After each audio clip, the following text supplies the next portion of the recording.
அரச ஊழியர்கள் அனைவருக்கும் வணக்கம். எங்களுடைய யூடியூப் சேனலானது பல்வேறு பயனுள்ள தகவல்களை உங்களுக்கு பதிவிட்டு வருகிறது. அந்த வகையில் இன்று 10ஆம் திகதி உங்களுக்கு 2025ஆம் ஆண்டு பாதீட்டின் அடிப்படையிலான சம்பள மறுசீரமைப்பு அடிப்படையில் அமைந்த சம்பளங்கள் கிடைக்கப்பெற்றிருக்கும். இது தொடர்பாக பல பகுப்பாய்வு வீடியோக்கள் எங்களுடைய யூடியூப் சேனலில் பதிவிடப்பட்டிருக்கிறது. அவற்றையும் நீங்கள் பார்வையிட்டு உங்களுடைய பே ஸ்லிப்பின் அடிப்படையில் எவ்வாறான மாற்றம் ஒன்று ஏற்பட்டிருக்கிறது என்பதை தெளிவாக பார்க்கக்கூடியதாக இருக்கும். நாங்கள் இன்றைய தினத்தில் அரச ஊழியர்கள் அனைவருக்கும் பயன் தரக்கூடிய மற்றுமொரு வீடியோவை பதிவிடுகின்றோம். அந்த வகையில் அரச ஊழியருக்கான சுற்றுலா பங்களாக்கள் மற்றும் ஓய்வு விடுதிகள் சம்பந்தமாக நாங்கள் பார்க்க இருக்கின்றோம். அந்த வகையில் அரச ஊழியர்களுக்கு அரசாங்கம் வழங்குகின்ற பல்வேறு சலுகைகள் மற்றும் வரப்பிரசாதங்களில் இது முக்கியமானது.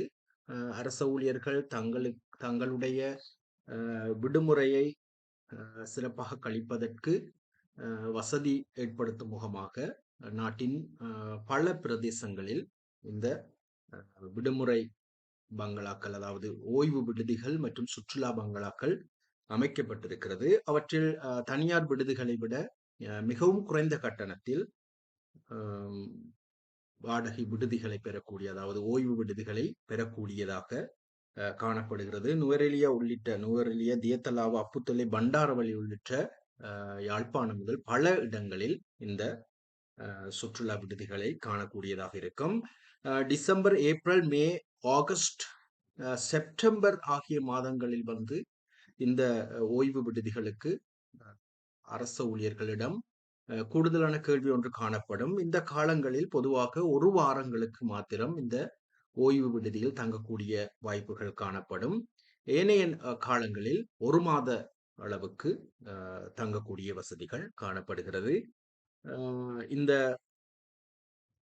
ஓய்வு விடுதிகளுக்கு கூடுதலான ஒரு தேவை காணப்படுகின்ற காலத்தில், அதாவது டிசம்பர், ஏப்ரல், மே, ஆகஸ்ட், செப்டம்பர் ஆகிய காலங்களில் உங்களுக்கு ஓய்வு விடுதிகள் தேவைப்படுகின்ற போது 3 மாதங்களுக்கு முன்பதாகவே நீங்கள் அதற்குரிய விண்ணப்பங்களை சமர்ப்பிக்க வேண்டும் எனவும் கூறப்பட்டிருக்கிறது. தாபனக்கோவையானது இந்த ஓய்வு விடுதிகள் சம்பந்தமாக 20வது பிரிவில் மிக தெளிவாக காணப்படுவதோடு அது சம்பந்தமான திருத்தங்களையும் நாங்கள் அறிந்து இந்த சலுகையை பெறக்கூடியதாக இருக்கும்.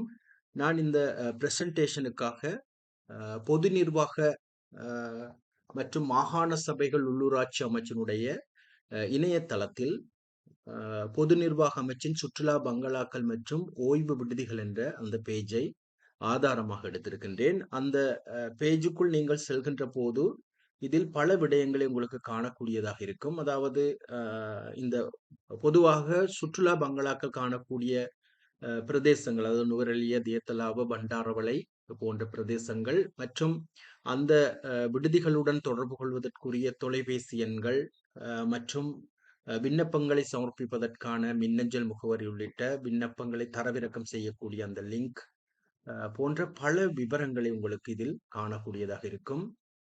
அதாவது கட்டணங்களை செலுத்துவதற்கான வங்கி கணக்கு விவரங்கள் மற்றும் அந்த பங்களாக்களில் அதுக்கான அறவிடக்கூடிய கட்டணங்கள், ஒவ்வொரு சுற்றுலா விடுதியிலும் காணக்கூடிய அறைகள் போன்ற பல விவரங்களை காணக்கூடியதாக இருக்கும். அதே போல சுற்றுலா ஓய்வு விடுதிகள் சம்பந்தமாகவும் பல காணப்படுகிறது. பொதுவாக ஓய்வு விடுதிகள் யாழ்ப்பாணம், கதிர்காமம், மொனராகலை, மகியங்கனை, மிகிந்தலை, முல்லைத்தீவு, பொலன்னறுவை போன்ற இடங்களில் காணப்படுகிறது. அந்த ஓய்வு விடுதிகளுடன் தொடர்பு கொள்வதற்குரிய தொலைபேசி இலக்கமும் அங்கு தரப்பட்டிருக்கிறது. இவ்வாறாக உங்களுக்கு அங்கு இருக்கக்கூடிய ஓய்வு விடுதிகளுடைய படங்களையும் உங்களுக்கு காணக்கூடியதாக இருக்கும். இந்த ஓய்வு விடுதிகள் பற்றிய விவரம், அதனுடைய முகவரி, கான்டாக்ட் நம்பர்ஸ் மற்றும் அந்த ஓய்வு விடுதிகள் ஒவ்வொன்றிலும் காணக்கூடிய அறைகளின் எண்ணிக்கை, கட்டணங்கள், அனைத்து விவரங்களையும் உங்களுக்கு இந்த பொது நிர்வாக அமைச்சினுடைய இணையதளத்தில் தெளிவாக காணக்கூடியதாக இருக்கும். எனவே அரச ஊழியர்களே, இது சம்பந்தமாக நீங்கள் மேலதிகமான தகவல்களை அங்கு காணப்படுகின்ற தொலைபேசி இலக்கங்களுடன் தொடர்பு கொள்வதன் மூலமாக அறிந்து கொள்ளக்கூடியதாக இருக்கும். அத்தோடு தாபனக்கோவையினுடைய 20வது பிரிவை நீங்கள் சற்று வாசிக்கும் போதும் இது சம்பந்தமாக மேலதிகமான தகவல்களை பெறக்கூடியதாக இருக்கும். அதாவது புகையிரத ஆணைச்சீட்டுகள், புகையிரத ஆணைச்சீட்டுகள் போன்றவாறான வரப்பிரசாதங்கள் போன்றதே இந்த ஓய்வு விடுதிகள் மற்றும் சுற்றுலா பங்களாக்களை உங்களுக்கு பெறக்கூடிய வசதிகளும் காணப்படுகிறது. எனவே இந்த தகவல் உங்களுக்கு பயனுள்ளதாக அமைந்திருக்கும் என்று நினைக்கின்றேன். இந்த தகவல் உங்களுக்கு பயனுள்ளதாக இருக்குமாக இருந்தால் எங்களுடைய இந்த வீடியோவை லைக் செய்து உங்கள் நண்பர்களுடன் ஷேர் செய்து கொள்வதோடு எங்களுடைய யூடியூப் சேனலுடன் தொடர்ச்சியாக இணைந்திருங்கள். நாங்கள் இவ்வாறான பல பயனுள்ள தகவல்களை உங்களுக்கு வழங்குவதற்கு தயாராக இருக்கின்றேன். மேலும் ஒரு பயனுள்ள தகவலில் உங்களை சந்திக்கும் வரை நன்றி, வணக்கம்.